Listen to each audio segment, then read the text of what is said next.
Bringing you the latest news from around the world and here at home, I'm Sandro Ferdinando. Before we get into our stories in detail, let's take a quick look at your headlines.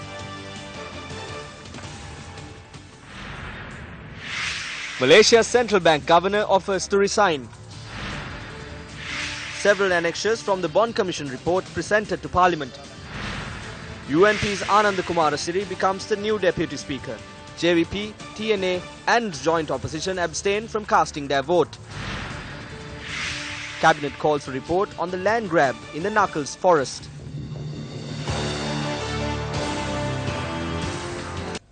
A number of unreleased annexures of the Bond Commission report, which were with the Presidential Secretariat, were sent to Parliament today.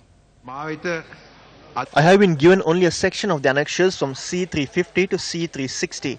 At the Parliamentary Committee meeting which took place today, it was decided to present the documents after the entirety of the section is presented. There is talk about 118 names. Does the documentation include that list of names? Today only annexures from C350 to C360 have been sent. We have not been given C1 to C349. We call for all annexures. Will you assure Parliament C349 will be presented to Parliament? Have you informed the President Secretary about it? He is overseas. They are attempting to not give these documents to us. Show us the documents you have received. We have a need to know this. During the 100 days, there were only 42 in Parliament and the majority of the UNP were on the other side. The CID has recorded statements from the security officers of 24 MPs and ministers. They have encashed checks. Statements have also been recorded from the security officers of the COPE members. Myself and Jayantha Samaravira from the joint opposition have been appointed to COPE. We will present 2 affidavits to you. We have never spoken to that man and have never taken money from him. We will present our affidavits and we call on all COPE members to provide affidavits. I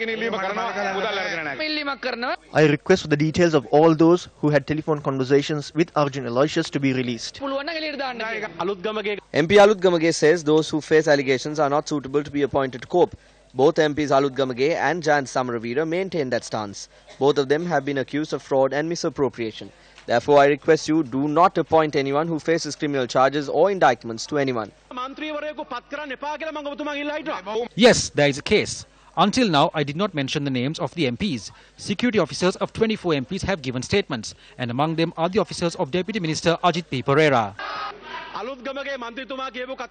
What you say is completely wrong. I have only 4 security officers and none of them have made complaints. I have not taken money nor spoken to him. I have never met him as well.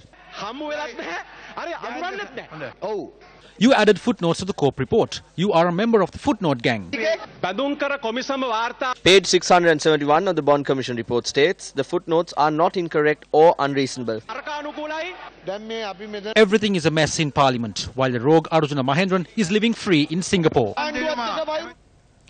Meanwhile, civil organizations are also calling for all the documents of the Bond Commission report to be made public. We clearly asked for 13 documents, but only one of these documents have been presented to Parliament. So it is imperative that Parliament makes a valiant attempt to get all of these documents. The documents handed over today are quite important because it contains 2 sections of telephone numbers. These annexures contains the details regarding the telephone conversations COPE members had with officials of Perpetual Treasuries Limited. If the Parliament of Sri Lanka really has an interest in finding out who the exact parliamentarians linked with this, the database to trace it is available now. The Speaker and the Secretary General of Parliament can obtain any court order. So, Parliament has the provisions to obtain these documents through a court order.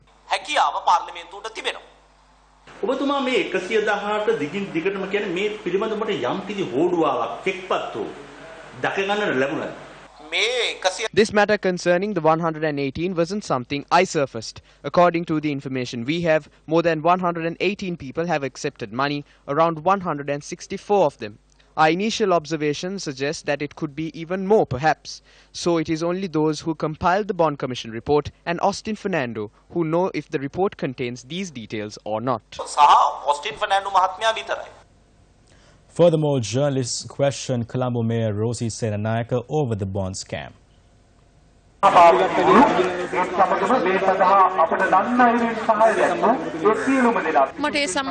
I see this as a simple allegation made on websites and Facebook. I do not know the root of the allegations.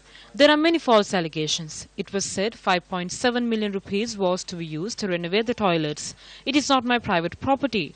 There is a false allegation that I used 5.7 million rupees for the toilets in my official residence. The official residence does not belong to me. It belongs to the people. The total repairs cost is 5.2 million rupees. There are many such instances, but no one has accused me of anything. No one had asked me about it. I do not know about it. Vehicles are given and cash investments are made. These are common in the election campaign. Without it, we cannot campaign. It is an ordinary legal thing. නීත්‍යානුකූලව කරන දෙයක්. එතකොට ඔය පර්පෙචුවල් treasury සමාගම සහ ඔය මෙන්ඩි සමාගම හරහා ගත්ත මුදල්. එතකොට ඔය විදිහට මේ සාධාරණයි. මම සාධාරණයි කියලා කියන්නේ. I will not say it is fair. I cannot say if money came from perpetual treasuries or Mendes. But one must be careful to know the source of the money. If the money is that what is stolen or taken after committing a murder, then one needs to be cautious. සැලකිලිමත් වෙන්න. Minister Kabir Hashim was also questioned about the bond scam at a media briefing today. When the bond auction in March 2016 took place, all the state banks were under you. Prior to the auction, the Finance Minister Ravi Karunanayake summoned the heads of those banks and had spoken to them on the interest rates of their bids. They provided those details in their evidence to the Commission as well. Were you aware the heads of the state banks were given such orders by Ravi Karunanayake?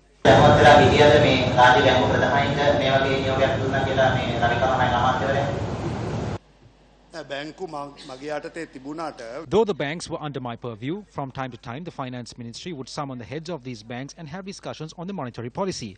I was not aware of that. My ministry did not have complete control. The policy-based decisions are vested with the Finance Ministry even today. It was not with my ministry. As the minister, I had to seek permission from the Finance Minister to appoint a chairman of the bank. That is a system of maintenance and governance.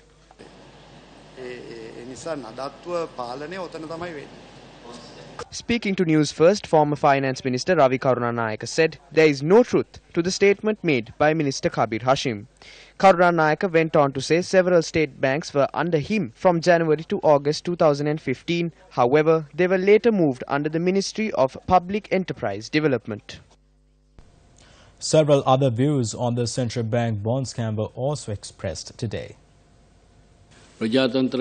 Parliament is considered the apex of democracy, but today Parliament has transformed into the apex of thievery. The head office of Perpetual Treasuries Limited is Parliament. The former central bank governor travelled overseas sponsored by the Prime Minister, the government. No matter what coloured warrants are issued, I don't think he would come. This is not a parliament, it is a trade centre. Parliamentarians are being sold and auctioned. Dayasiri Jayasekara will have to make a statement to put a stop to this joke and game. I challenge him, if there are 180 names, tell us where you saw it, and if you did, name at least 10 of them. Now that you've got caught in the scam, you are trying to sell out the country's politicians to cover it up.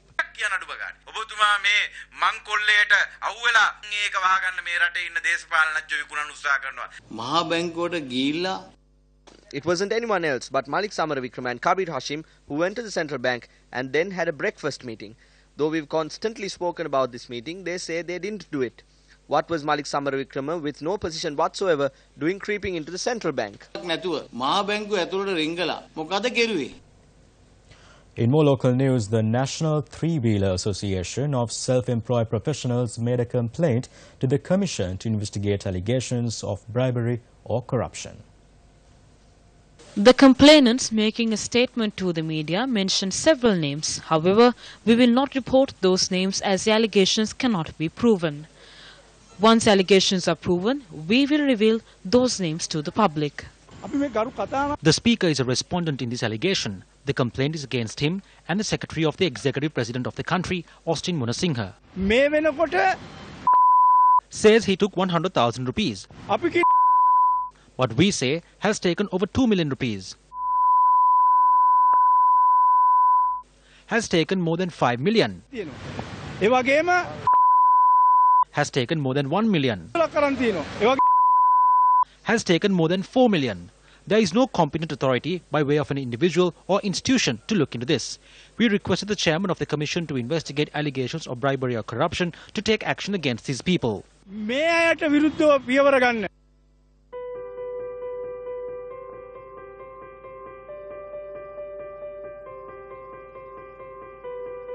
A very good evening and welcome. This is Primetime News on News First. I'm Ramesh Irugal Bandar.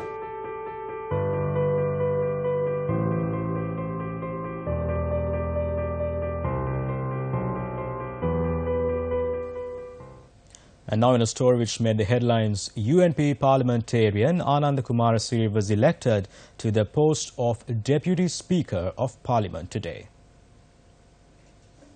Two names were nominated for the post of Deputy Speaker of Parliament that was left vacant when UPFA parliamentarian Tilanga Sumathipala resigned from the position. UNP parliamentarian Buddhika Pathirana nominated Ananda Kumarasiri to the post, while UPFA MP SB Dissanayaka nominated Dr. Sudashini Fernandapulle. If there is a proposal by the SLAP in regard to a Deputy Speaker, we bow to that proposal and accept that on the basis of a consensus the whole House. When the vacancy arose, I think the first name that the government group suggested was the SLFP member from the Jaffna district. But some of the parties were not willing. They wanted people with more experience. So as long as it's on the government group, it didn't matter to us. We are keeping with the consensus. 2 members are from the government, 1 from the opposition. In fact, the Prime Minister telephoned me some days ago in regard to this matter, and when he suggested the person he now has in mind, I told him even then that it may be better for us to agree on a nominee of the Sri Lanka Freedom Party. I'm stating here in Parliament what I said to the Prime Minister a few days ago. Convention is 2 members from the government, not 2 members from the opposition benches. And when the government first suggested a member, it's you all who are opposed to it, not us. SLFP ministers asked me, I said, all right, we have no objection, speak to the others. We have to keep it within the government ranks. We bowed to your wishes in withdrawing the first candidate. Not that we went and told the SLFP, we don't want that man. While steps were being taken to arrange for a secret vote to be held in the Parliament to elect the Deputy Speaker, several parliamentarians of the Tamil National Alliance had left the chambers. Though opposition leader R. Sambandhan remained in the chambers, he refrained from casting his vote. JVP parliamentarians were not in the chamber when the vote was being cast. A group of parliamentarians of the joint opposition had also left the chambers when the voting began. Thereby, with 97 votes, UNP parliamentarian Ananda Kumarasiri was elected as the 29th Deputy Speaker of Parliament. Dr. Sudashini Fernandapulle received 53 votes. 1 vote had been rejected. Still in local news, Minister Mangala Samaravira has been appointed as the Vice Chairman of the United National Party. A letter sent by the Prime Minister to Minister Mangala Samaravira says that the appointment will be in effect from the 26th of April. In more local news, the Ceylon Electricity Board today removed all cables illegally fixed onto electricity poles by a cable TV channel across Vadumarachi in Jaffna. Our correspondent reported this activity had been taking place in the Valley Valley area in Vadumarachi. This was done in an illegal manner. The Shakti TV News exposed this. Now the authorities have removed these cables. On the 23rd of May, 2 people died of electrocution after the cables of 2 cable TV channels came into contact with each other. A father has initially suffered an electric shock and his son had attempted to rescue him. Both died of electrocution. Another who attempted to save them both was injured and rushed to the hospital for treatment. Locals say similar deaths took place in the recent past. A spokesperson for the Ministry of Power and Renewable Energy said a large number of cables belonging to cable TV channels were fixed onto CEB poles without approval. He stressed a committee was appointed to probe into this. At a time when television channels are carrying out their services by paying large sums of money for approval, how is it that such cable TV channels are operating in an illegal manner for a long period of time while putting the lives of the general public in danger? We believe this is an underhand deal. After 2 lives were lost and after it was exposed by the media, they have felt the allegations will be towards them. Those responsible are saying they are not aware of these situations. I believe that very statement carries a punishment. They need to be punished for saying they are not aware of this. Veteran journalist and popular television presenter Hemanalin Karunaratne passed away this afternoon.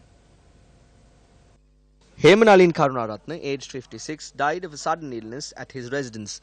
Karunaratne was a father of 2 and the loving husband of Iresha Karunaratne. Karunaratne, who was a pioneer in bringing change to the field of the country's mass media, was a past pupil of Royal College, Colombo. In 1983, he joined the Sri Lanka Rupavahini Corporation as a trainee producer and grew in popularity by hosting the Navayai Pahai magazine program. Hemanalin Karunaratne could also be considered a pioneer in visual conceptualizing music. A television presenter, a scriptwriter and a researcher, Hemanalin Karunaratne, whose eloquent use of language instantly grabbed the attention of the audience, was not short of giving rise to a generation of media personalities. Last week, the Cabinet approved a call for an international tender to build a railway line linking Beliyatta and Hambantota and the Kataragama and Mattala airport stretch on a BOT basis, also known as Build, Operate and Transfer. According to the Secretary to the Ministry of Transport, G.S. Vithanage, the company undertaking the project would be required to construct a rail track of nearly 100 kilometers, install signalling systems and operate the services within the district. It could decide on the fare to be levied, deploy its own locomotives and carriages for passenger or cargo transportation, and levy charges for the state sector trains entering the area and using the services. In turn, if the company's locomotives or carriages use Sri Lanka railway tracks and its services, it would have to pay for it, he explained. The Secretary said the company would also be able to carry out commercial activities such as putting up restaurants, cargo storage facilities and shopping complexes in the areas coming under its purview. The government's initial estimates show that the project will cost around $800 million, but it could be higher depending on the quotations. The trains would serve the Hambantota port, the Mattala airport and Kataragama pilgrims. The railway trade unions have already expressed displeasure over the project. President of the State Masters Union, Janaka Fernando, says the government's proposal to privatize the Hambantota railways is a clear indication that the state wants to create a Chinese colony. Over the last several years, Sri Lanka has been afflicted with floods with an increasing and alarming regularity. Some of the causes of flooding can be mitigated by effective river management. However, effective river management is achieved only when different local authorities through whose territory the river may flow work hand in glove with the irrigation department and other relevant authorities like the Sri Lanka Navy and the Central Environmental Authority. As these images show, the Kaluganga in terms of width reduces significantly in some areas, thereby causing an additional potential for flooding. Local authorities through whose territory the river flows have shown a remarkable apathy when it comes to the policing of river pollution, garbage dumping, illegal encroachment and sand mining amongst other issues. We as a government and a country have failed to conserve our rivers and the water bodies, and especially the banks of the water bodies and the rivers, and failed to identify the importance of preserving and protecting them.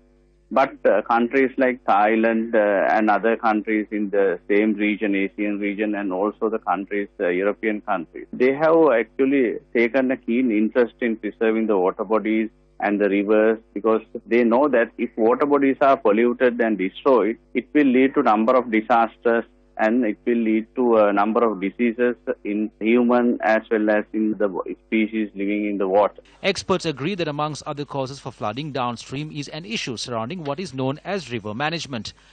Dredging plays a vital role and latest equipment assists in achieving better river management. The question that arises amongst activists is whether the spate of flood-related damage is because key issues like river management have been missed.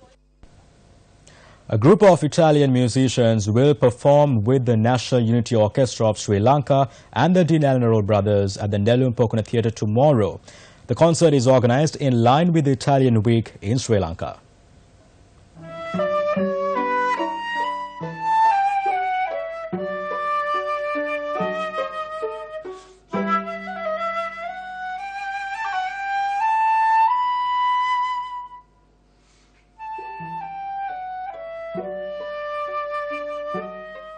I think it's really an amazing country, full of culture, full of colors, full of emotions, and also the people are really incredible. And I think that this kind of concert could be like the first step to build something really interesting also for this country, for the music, classical music point of view, because I think that having this kind of musician, it will be a shame if this country don't want to invest in this kind of job, in this kind of things like music. Part of the embassy's job is to promote Italian culture, science, novels, films in the country that we're in, so in this case in Sri Lanka. And when I arrived, I thought, what can I do? And I thought a concert is one of the fastest, most immediate things that we could put on that could reach a lot of people. People is very, very gentle, and you have many potential to grow up again. Sri Lanka has an incredible nature and incredible people. It's my first time, and I promise that I come again. You have a fantastic theater, fantastic musicians. Reports are emerging that there is an attempt to provide a benefit package to parliamentarians of the ruling party worth over 300,000 rupees in addition to the salary and other benefits that they already receive. The Ceylon Today and the Maubima newspapers reported today that the government is planning to appoint all government members of parliament as monitoring MPs to ministries. The paper adds that the additional duties for the MPs will come with an allowance of 75,000 rupees per month, vehicles and an office. A parliamentarian receives 54,000 rupees monthly as a salary, while the office maintenance cost and staff wages are also granted to the MPs, taking the value to approximately 100,000 rupees a month. 6,000 rupees is granted monthly for stationery, and an allowance of 2,500 rupees is provided for each sitting the parliamentarian attends. Depending on where the parliamentarian resides, he is able to receive a fuel allowance and a payment of 50,000 rupees for his mobile phone. The monitoring MPs will receive their benefits in addition to these benefits. There have been no appointments. We discussed the matter during group stage meetings. It is an idea that came from the party. I think the Prime Minister forwarded it. There is no decision. I think the objective of the Prime Minister is not to provide a gratification to the parliamentarians. Like we have been sacrificing ourselves in the past 3.5 years, we would like to take up any challenge that you provide. We do not want any benefits. Create a way for us to work for the people. You can do something for the people with these benefits. If we are made to sit in a corner without any responsibility, I will not accept these positions. This is something every government does. This is not something to be surprised of. There was no such cabinet paper. My personal opinion is we should oppose such an idea. There should be no wastage. Development needs to happen. That is my opinion. Over the past few days, Sports First reported details surrounding the pitches at the Galle International Cricket Stadium beyond the revelations made by Al Jazeera. Now this is another Sports First expose.